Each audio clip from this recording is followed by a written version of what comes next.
भगवंताच्या मुखातून निघालेला जीवाला खऱ्या सुखाचा उद्भूत करणारी मुभी, जे सुख आपण कधीच अनुभवलं नाही ते आत्मसुख. हे सुख आपलं रूप आहे आणि जे व्यवहारातलं सुख हे दुःख रूप आहे हे सांगणारे वेदांत शास्त्र आहे. संसार वृक्षाचं निरूपण करताना ज्ञानोबर आहे ना, प्रत्येक युगतून बुद्धीला लागू केलं आणि अंतःकरणातलं अज्ञान साफ केलं, विवेकानं मन सुसत्य केलं आणि भ्रमाला बाजूला सारून त्या ईश्वराचं दर्शन करून दिलं, जो ईश्वर साक्षात तुमच्या सोबत आहे आणि नित्य सदा आहे आणि खरा आहे. त्यांचं दर्शन आत्मदर्शन आणि ते ऐक्य वेदातून होत. त्याचं सुख हृदयात होत आणि ते उद्भूत होत. तेव्हा जीवन मुक्त होत, बुद्धी मुक्त होते.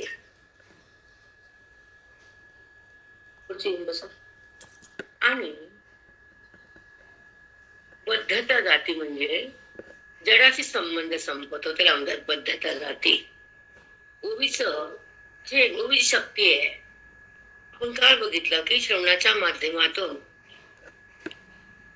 महावाक्याचं ज्ञान जात, ते स्वतःच भान येतं. आपला कालचा विषय झाला विचारसागर मध्ये. तसंच हे ते ज्ञान आहे की ज्ञान होणारा वाक्य आणि श्रवण याचा संबंध आपला कालचा विषय. महावाक्य आणि श्रवणेंद्रिय याचा संबंध म्हणजे सुखाचा अनुभव किंवा त्याची अनुभूती परमात्म्याची.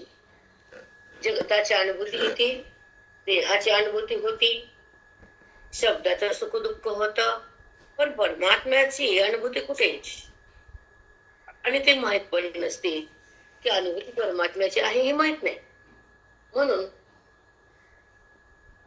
त्या अनुभूती वेदाच्या साह्यानं ओवीच्या माध्यमातून आणि बोधाच्या प्रवाहातून संगती येते. कोणती संगती? आत्मसंगती. आणि तेव्हा देह स्थिती थांबते आणि मग सुखाचा प्रवाह सुरू होतो आणि मी कोण हे कळतं.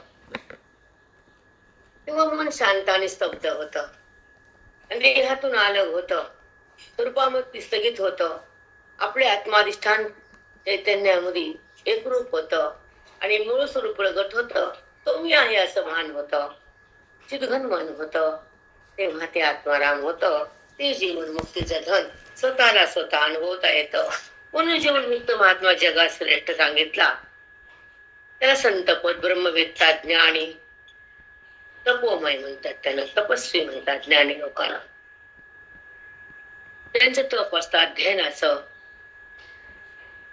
आणि त्यांना जाणीव असते परमात्म्याची, त्यांना ओळख असते ईश्वराची, त्यांचा संबंध असतो स्वरूपाशी आणि त्यांचा अनुभव असतो सुखाशी.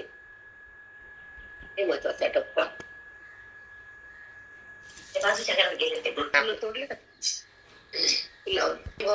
हे दोन शब्द लक्षात ठेवा. अनुभव आणि भव. भव म्हणजे जगत आणि मी. भव म्हणजे दुःख, भोग, भव म्हणजे वृत्ती आणि भव म्हणजे तीन गुणांमध्ये अंतःकरणाची स्थिती. हे शब्द फार महत्वाचे असतात. तीन गुणांमध्ये जेव्हा अंतःकरण प्रवाहित होत म्हणजे मन गुणात असत, पण मन आणि गुण याचा संबंध द्वैत असत. खूप शब्द सुंदर असतात रेखात आहे. आपल्याला जेव्हा ते भगवंत देतो नाही का. आणि हे सांगणारे व्यासपीठ आहे, फक्त हे धोंड आहे इथं.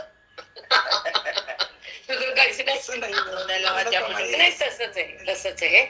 ज्या गुणात मन आहे तर ज्ञानात जात. तर आपण बोलू 2 मिनिटात, नंतर बोलू. आले का? आपली वाट लागते की नाही सांगा.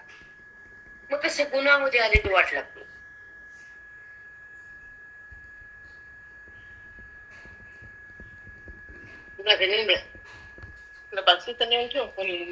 सदा एकत्र असतात. गुणातून निघायला संत लागतात आणि गुन्हा टाकायला वेदांत लागतो आणि गुणातीत व्हायला संत लागतात. तर 3 वाद्य.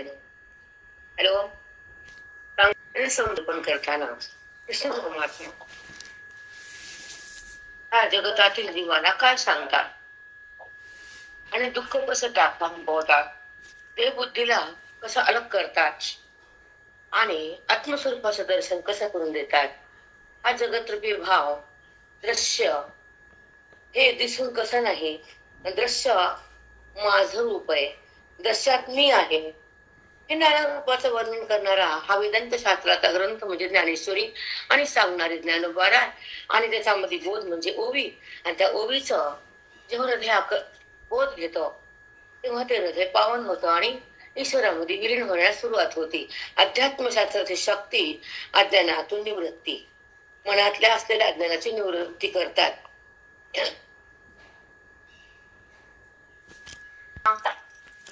वाटी हतेरा अपन पया निधिध्यासे एक झालिया पुढे तुझे नुरे ध्याया पुरतेगा. आता पाठी हतेरा आपण पया निधिध्यासे एक झालिया, जेव्हा निधिध्यासनाच्या द्वारे एक झालिया म्हणजे बुद्धी आणि भगवंत एकत्र झाले. निधिध्यासन शेवटचा टप्पा आहे, श्रवण पहिला टप्पा आहे. श्रवणाच्या द्वारे भगवंताचं निरूपण आपण ऐकतो आणि ते काय ऐकलं मननातून कळतं आणि मननाचा निश्चय करताना निध्यास लागतो आणि मी ब्रह्म अंतःकरण भोगतो आणि त्या मी ब्रह्म म्हणण्यामध्ये बुद्धी भगवंतात एकरूप होती. तेव्हा मन आणि बुद्धी एक झाली वाचते. निधिध्यासे एक झालिया, त्या अंतःकरणातल्या बुद्धीनं जीवानं जेव्हा भगवंताचा ध्यास घेतला आणि मी तोच आहे निश्चय केला, अंतःकरणात आत्मानुभव झाला, वेदाचा परिणाम झाला, सद्गुरूनं आशीर्वाद दिला, परमात्म्याचा अनुभव आला, अज्ञानाचा वाद झाला आणि स्वरूपाचा साक्षात्कार केला. त्याला म्हणतात गुरुचा प्रसाद हृदयामध्ये आला. प्रयास खूप छान लागला बरं का आत्ताचा लाचा. कसंही पुष्पाबाई सांगू जरी म्हणलं तर सांगता येत नसते आम्हाला, देऊ जरी म्हणून देता येत नसतं, कारण त्याच्या हातात असते शब्द देणं, रचना करणं, अध्यात्म मांडणं. हे काही पाठ करून बोलण्यासारखा विषय नसतो. इथे भगवंताचीच लीला असते, ते करून घेतात. त्यांचं ज्ञान देण्यासाठी त्यांना सांगावं लागतं. आपण फक्त तिला मात्र निमित्त असतो, कारण त्याचा प्रयास त्याची मांडणी. आता निधिध्यासन न जे ज्याला अध्यात्म त्याला काय करणार आहे, कारण बऱ्याच वेळा अध्यात्मशास्त्र सेवा लागत नाही का, बऱ्याच वेळा. म्हणून अध्यात्माचा पाया म्हणजे विचार सगळं सुरू केला खूप महत्वाचा आहे. आता काल तर कसला बोध झाला तर वेदांताची बैठक लागते आणि आत्मचिंतन लागतं, अध्यात्माचे ग्रंथ लागतात. उग नुसतं वाचून जमत नसते बेटा, कोण पण असू दे, तुम्ही असो या आम्ही असो. आता निधिध्यासन कसं असतं की तो टप्पा आहे माहिती कळते का नाही. अध्ययनाचा आपल्या आयुष्यामध्ये तपश्चर्या पाहिजे, पण आपण करत नाही म्हणून त्रास होतो, बाकी काही नाही. माणूस अध्ययन संसारच करतो मरेपर्यंत, दुसऱ्याला जपतो, स्वतःला जपत नाही. आपण इतकाच खराय की स्वतःचा अभ्यास, स्वतःच तप, स्वतःचा वेळ, स्वतःची एक सत्संगती कुठे कुणाला वेळ आहे, नाही वेळ. आता ऐका, पाठी हतेरा आपण पया, पाठी नंतर कशाच्या नंतर, श्रवणाच्या नंतर, मनन म्हणण्याच्या नंतर, निधिध्यासनाच्या नंतर काय होतं त्याला पाठी म्हणते. बरोबर आहे की नाही. 4 पोर असले 5 त्याच्या पाठीवरचं पोरग म्हणतो आपण, पोरगच नव्हतं व 4 पाठीच्या पुढच्या पाठीवर झालं नंतर पोरग कापड.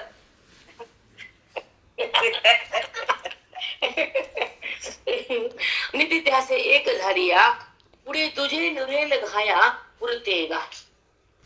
बघा, पुढे तुझे नुरेल घाया पुरतेगा. बघा, तुझे नुरेल घाया माझ्या भिन्न नाही असा बुद्धीला घाव घालण्यासाठी ज्ञानशास्त्राचा खडगानं त्या बुद्धीला घाव घालावा लागतो शस्त्राचा, आणि बुद्धीतला अज्ञान काढून जगता भावाला बाजूला फेकून मी आत्मस्वरूप आहे असा निश्चय करायला ज्ञानाचा खडाक लागतं. पुरे तुझे घालवाया, काय शब्द येते रामा, ऐका डबल वाजते, खूपच सुंदर आहे. पुढे तुझे नुरेल घाया, तुझे म्हणजे भिन्न द्वैत, दिसून नाही, हे निश्चय करणं आणि तोच आहे असा अनुभव घेणं, वृत्तीचा निराश होणं आणि भगवंताचं दर्शन होणं, जीवात आत्माऐक्य जीवाशी एकरूप होणं, ते घाव घालणार ज्ञानाला. निधिध्यासनानंतर ज्ञानाचं शस्त्र घे आणि त्या ज्ञानाला कापण्यासाठी ज्ञानाच्या खडगाने त्याला घाव. मग तुझं जगत, तुझा देह, तुझं सुख दुःख, तुझे नाते, तुझा व्यवहार, तुझी वृत्ती, तुझे गुण कापून टाकले जातात, फेकले जातात. पप्पा काय होईल पुढे तर हेच आहे आपल्याला. तुझे झालं कल्याण का मोक्ष चिंतन आत्मस्वरूप दर्शन असतं का? हे दर्शन खरं असतं जे अज्ञानाच्या नाशानंतर होत असतं, अविनाशी पद येत असतं आणि स्वरूपामध्ये मन राहत असतं, सुखाला जाणत असतं आणि सुखरूप होत असतं. त्याला म्हणायचं आत्मदर्शन. सांग प्रेरणा आत्मदर्शन.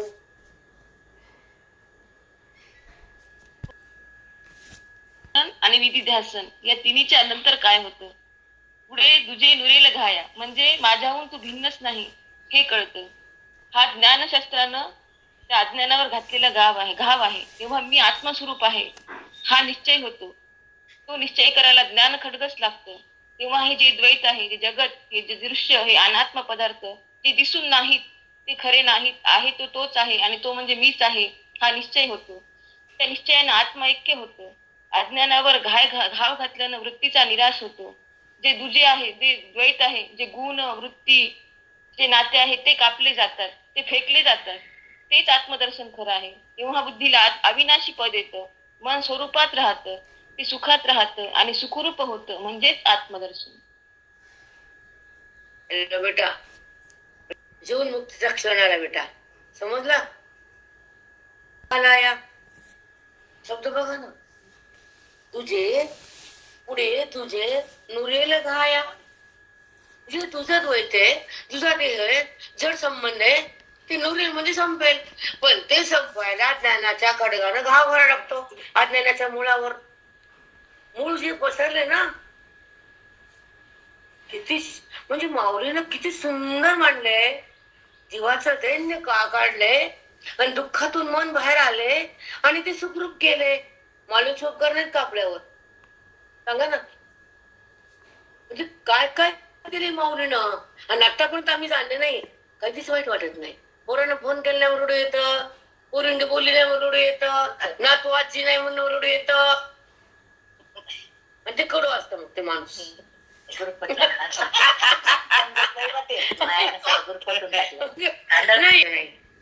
आणि भगवंताला जाणल्याशिवाय थांबायचं नाही आणि वृत्तीमध्ये क्रोधाला मांडायचं नाही आणि भवातून निघायचं नाही, सत्संग सोडायचं नाही.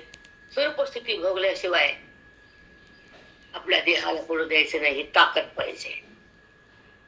पाहिजेच बाणा. हे बाबा देव काय बी असं मला माहित नाही, पण तुझं ज्ञान, तुझी एकता, तुझं स्वरूप आणि तुझं सान्निध्य आणि तुझ्यासोबत मग देहाला नाही पाड काय मला काय ते तुझंच आहे आणि भूतच आहे. ते एकत्र तू केलं आणि बाहेर तू काढणार आहेस. त्याचा माझा काय संबंध आहे? माझा संबंध तुझ्याशी आहे, तो प्रगट होऊ दे. माझं नातं तुझ्याशी आहे, ते मला आवडू दे. आणि तुझं माझं ऐकते ते मला बघू दे. याला म्हणतात श्रवण, नाही तर सारवण शेणाचं. हे नाही कळत सारवण, शेण सारवायचं. ऐका म्हणायचं शेण. काय ऐकायचं शेण? संसार गोष्टी कुठतरी गेलते म्हणजे गोष्ट त्या मनाला देहावर यायचं सुद्धा आवडत नाही. व्यवहार तिथं होत नाही. एक समाधी लागते त्या ठिकाणी. तीच समाधी पण अभंग ऐकले का? आहे तर माझे भगवंत त्या इंद्रियांच्या काठावर समाधीस्थ प्राण ज्योते संजीवन समाधी आहे. तिथे जा, आत्मभेट घ्या, आवरणातून बाहेर या आणि त्या सुखाला भोगा, दुःखाला त्यागा, देवभावाला टाका आणि आपल्या आनंदात जगा. ही माऊली सांगती. इथं छपरावर जा, तिथं डोंगरावर जा, इथं उगम आहे, तिथं आगम आहे. तुला करायचं काय ना? कुठं उगवली कुठं आली? काय माणसाला छंद असते, नाना छंदी हे दुरून ते करा. काय बिघडत नाही डोंगरावर खपरावर काय बिघडतो? चला ज्ञानाचे खंडे, ते आत्मज्ञानाचे खंडे, अद्वैत प्रभेचे निवाडे, नेदील उरे कवणीकडे भववृक्षाशी. ते स्वरूप प्रगट होईल. अनाज्ञानाचा ज्ञानाचा खडगानं अज्ञान जाईल आणि तो उघड तो दिसेल. भव म्हणजे जगत, भव म्हणजे द्वैत, भव म्हणजे संसार, भव म्हणजे व्यवहार, भव म्हणजे विकार, भव म्हणजे आकार. हे सगळ्या बाजूला जाईल जेव्हा निर्विकार प्रगट होईल. कोणत्यातून काय निघल, कोणता क्षण, त्यामुळे चिंतन घ्यायचं काय मिळलं का. ज्ञानाचे खंडे अद्वैत प्रभेचे निवाणे. बघा अद्वैत प्रभाव वाटते कशानं कशानं काढल्या. ते आत्मज्ञानाचे खंडे. अद्वैत बुद्धी जी आहे हृदयामध्ये वृत्ती अद्वैताची तयार होती, द्वैत बाहेर येतं, ती तीक्ष्ण बुद्धी होती. अद्वैत रूपी बुद्धी तीक्ष्ण झाली, द्वैताला खांडून कापून काढते. कारण ज्ञानशास्त्र आहे ते. अद्वैताचे निखंडे. ज्या बुद्धीमध्ये अद्वैताचं चिंतन पक्व होतं, हृदय मजबूत होतं, अधिकाराने परिपूर्ण होतं, ते द्वैताला कापायला सज्ज होतं आणि द्वैताला कापून ते वृत्ती पुढे जाते. आता काय होतं बघा. अद्वैत प्रभेचे निवाणे. प्रभा कोणती वाढी? अद्वैताची, एकतेची, भगवंताच्या अभिन्नतेची, व्यापक सत्तेची. त्या वृत्तीला मनाला अनुभव येतो आणि ती प्रभा म्हणजे आत्मप्रभाव. त्याला फक्त तो प्रभाव दिसतो आत्मस्वरूपाचा. जिकडे तिकडे तो आहे असा अनुभव येतो. परमात्म्याचा सहवास होतो, वृत्तीचा निराश होतो, द्वैत भाव वळून जातो आणि त्या व्यापक असलेल्या सत्तेचा जिकडे तिकडं त्या बुद्धीला दर्शन होतं. आत्मप्रभाव म्हणतात. तर काय बोलता येते मला, पुढे जायचे. एकच ठिकाणी बसून घंटेच्या घंटेपुढे नेदील उरे कवणेकडे भववृक्षाशी. नेदील उरे कवणेकडे भववृक्षाशी. मग तुला आत्मप्रभाव वाढली तर भववृक्ष कोणीकडेच राहत नाही, सगळीकडे तोच तो दिसतो. जगताचा अभाव होतो, वृत्तीचा वाद होतो, स्वरूपाचा साक्षात्कार होतो आणि त्या परमात्म्याचा अभेद होतो. त्याला म्हणायचं आत्म प्रभाव. वाढवून येते भववृक्ष. चौकडे तो परमात्माच आहे, त्याला भव म्हणतात. जगत आहे त्याला भव म्हणतात. आणि जगताचा वाद करून जगदीश्वराची अनुभूती आली, वृत्तीच्या जगताला सोडून अधिष्ठान सत्तेकडे गेली तर भववृक्षाचा नाश झाला, अद्वैताचा प्रसाद आला, अद्वैत प्रभात प्रगट झाली आणि जगतात देहाचा संबंध संपून वृत्ती ईश्वराच्या आत तन्निष्ठ झाली. त्याला म्हणायचं अद्वैत प्रभाव. काय सुंदर वाटलं. त्या चिंतनात राहावं. तोंड बोलले वाटत करू नये. अनुभव नाही, अनुभवात शब्द नाही आणि शब्दा वाचून अनुभव नाही. पाण्यासारखा तरंग पेचताना पाणी तस. आता ऐका. सदागमनीचा वारा जैसा केरू फेडी अंबरा. का उदयला रवी अंधारा घोट भरू. का उदयला रवी अंधारा घोट भरू. रवी सूर्य उगवला, अंधाराचा घोट एका क्षणाला घेतला की नाही. सूर्य उगवला, त्या अंधाराचा घोट सूर्याने घेतला, आत्मप्रभाव प्रगट झाली, त्या ज्ञानाचा घोट एका क्षणात घेतला. Same same. फक्त जाणण्याची वृत्ती असावी आणि जाणून त्याच्यामध्ये राहावं, अद्वैत बोध घ्यावा आणि दृढ साक्षात्कार करावा आणि आपल्या आपल्या अनुभवात जगावं आणि वेदांत शास्त्रात आपल्या बुद्धीला थांबवावं. बाकी कुठं नाही बेटा. समजत नाही तुम्हाला लोकांना. जगत का बहिरंगाकडे धो धो चाललंय माहित नाही आम्हाला. अंतरंग का सुटायलंय. अद्वैताचं ज्ञान, ओवीचं भान, त्या परमेश्वराची जाण कधी करायची. मरेपर्यंत अशा कथा ऐकायच्या. अज्ञानाची होत्या का टाकायची कवा. निरावरण कसं व्हायचं, वेदांत शास्त्रात कसं थांबायचं, स्वरूपाला कसं भोगायचं, आत्मरंगात कसं रंगायचं, द्वैताला कसं टाकायचं, अद्वैताचं त्याच्या ठिकाणी मिलन कसं करायचं. पुढे काय पडले काय जगात. हा काय नसता. 7 दिवस या आणि 5 दिवस या आणि जा पुन्हा. कुठं झाले बाप्पा. त्याचं मार्केट करून घेतलं, 7 दिवस ढकलून दिलं तुम्हाला. हा वेळ खाली कागदात फेकून दिल्या. तुमच्या कोमट्याच्या बायका कोमटाट्या फक्त कोमटी, बाकी कोणी नाही. काय करावं आणि काय करू नये हे सुद्धा अक्कल नाही. कारण आत्मचिंतनामध्ये जेव्हा ओवीचं ज्ञान जर हृदयाला खेचता येत नाही आणि मन ईश्वराच्या सत्तेत राहत नाही आणि देहभाव तुम्हाला टाकता येत नाही तर तुमच्या जगण्याला कवडी किंमत नाही. अद्वैत चिंतन, भगवंताचं दर्शन, भक्तिभाव हे तुम्ही प्राप्त केल्याशिवाय काय तुम्हाला मुक्ती आहे?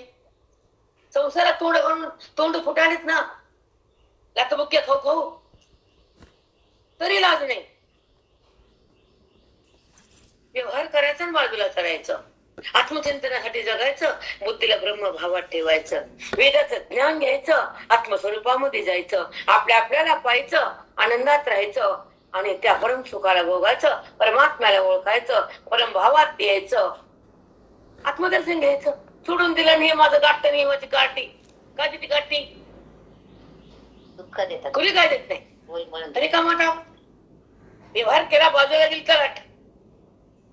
माझ्या चिंतनात मी आहे, माझा आता साधना, मला तपश्चर्या करू द्या, बाजूला करता कुठे खरे आमच्या मध्ये यायचं नाही. आता बच बच तुमचं काम झालं, मी काय करते तेच करते की नाही सध्या. थोडा करून यांच्या पुढे सुख म्हणजे परमार्थ आहे.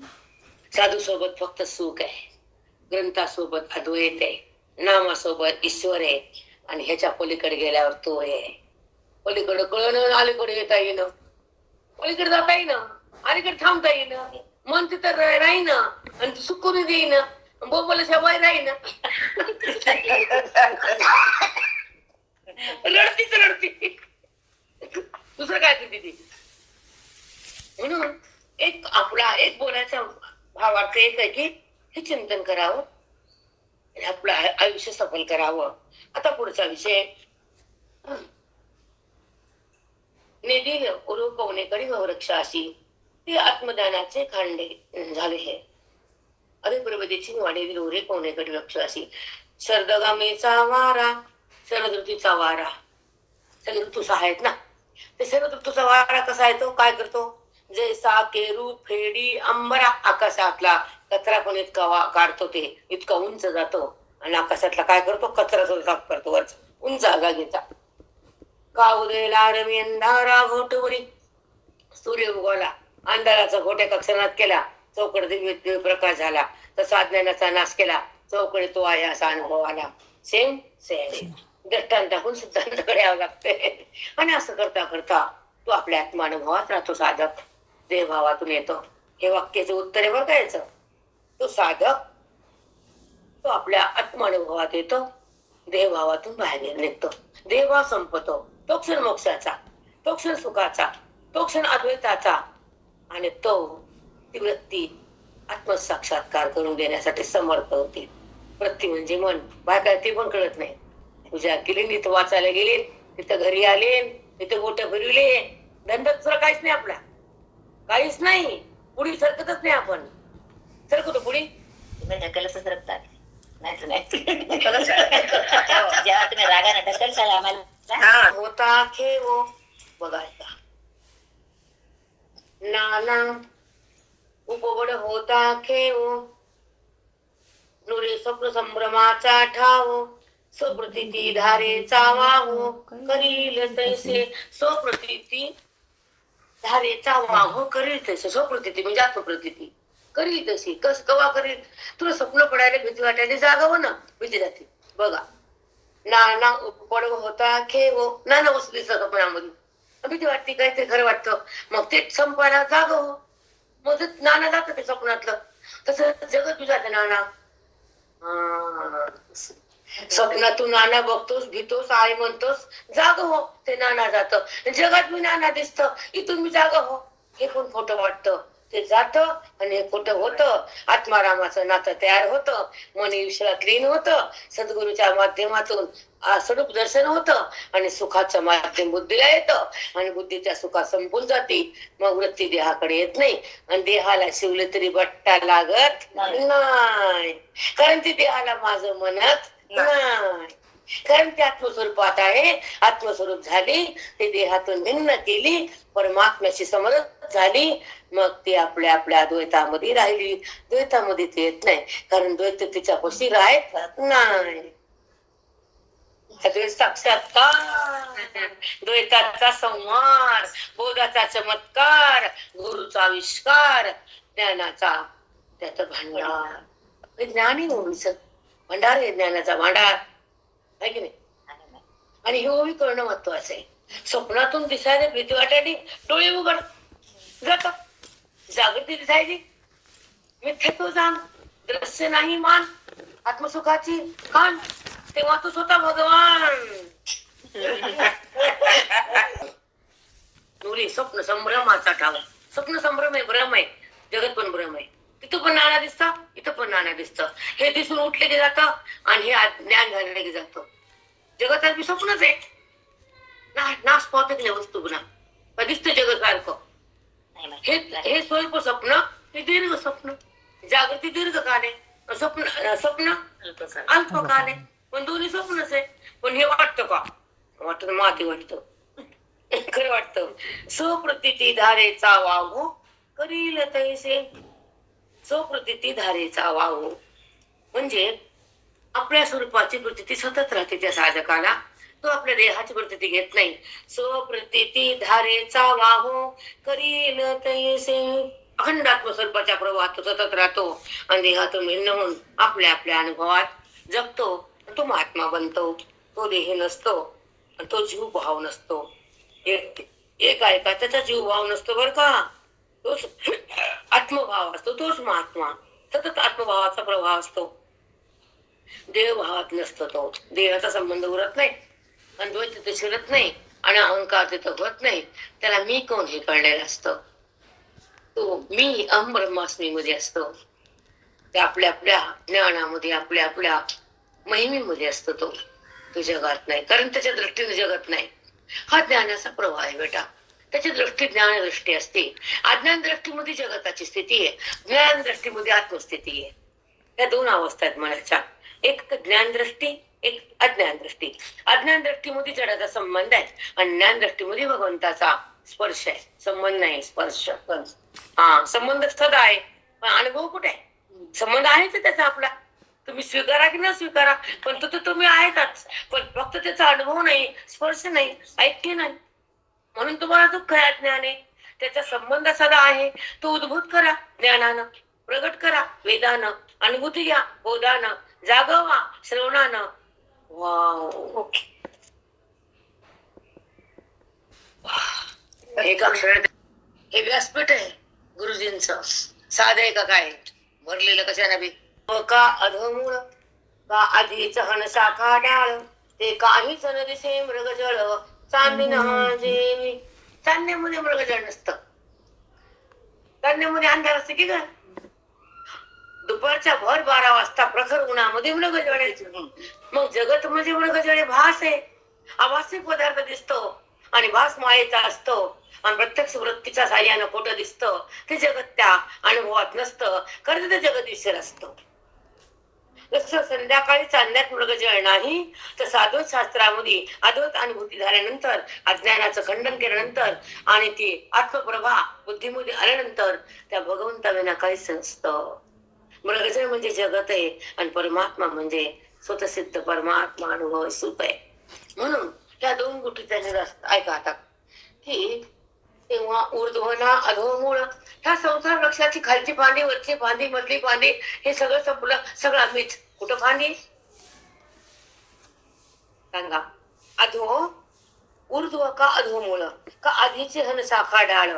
ही पहिली शाखा, ही मधली शाखा, ही वरची शाखा, हे खालचं फांदी, ही मधली फांदी, ही वरची फांदी. सगळ्या फांद्या मीच म्हणलो. कोणची खालची फांदी? कसलं उदाहरण दिले बघा. पहिली फांदी, मधली फांदी, वरची फांदी, पण सगळ्या फांद्या मीच म्हणलं. कुठं फांदी उरली? सगळ्या अलंकार सोनं बघितल्यावर कुठं अलंकार आहे? अंगठी आहे, नथ आहे, बांगड्या आहेत, चपल्या हार. तुमचे चपल्याचे हार हार घाला चपल्याचे आहे की नाही? चपल्या खाऊन कोण हार मिळतो? चप्पल हार. पण चप्पल हार जरी घेतला, बांगडी जरी घेतली, मुदी जरी घेतली, आमच्या महाराजांची मुद्दी मुद्दी जरी घेतली तरी आकार टाकल्यावर सोनच आहे. मग जगत भाव टाकल्यावर तोच आहे, देव भाव टाकल्यावर आत्माच आहे आणि स्वरूप जाणल्यावर स्वयंभूच आहे. 8 वाजले, थांबू.